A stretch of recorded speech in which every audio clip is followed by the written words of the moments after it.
గత బడ్జెట్ లో పథకాలు పెట్టి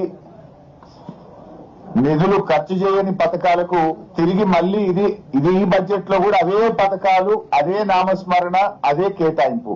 ఎట్లా నమ్మాలి? పోయిన బడ్జెట్ లో రాజీవ్ యువ వికాసానికి 6,000 కోట్లు పెట్టామన్నారు, 6 పైసలు కూడా ఖర్చు పెట్టలేదు. మళ్లీ ఈ బడ్జెట్ ప్రసంగంలో మళ్లీ అదే రాజీవ్ యువ వికాసం పథకం గురించి ఏదో గొప్పగా చెప్పారు. పోయిన బడ్జెట్ లో చెప్పారు, బల్లలు కొట్టారు, 6 పైసలు ఖర్చు పెట్టలే.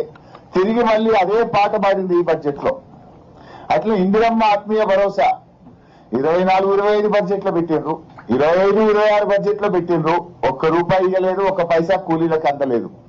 మళ్లీ ఈ బడ్జెట్ లో అదే చదివిండు బట్టి. అంటే నీ బడ్జెట్ కో శాంటిటీ లేదు. బడ్జెట్ అనేది కేవలం అంకెలు, మాటల గారడిగా మార్చింది తప్ప మీ కేటాయింపుల ఖర్చు విషయంలో, ప్రజలకు పథకాలు అందించడంలో చిత్తశుద్ధి లేదు అని అర్థమైతా ఉంది.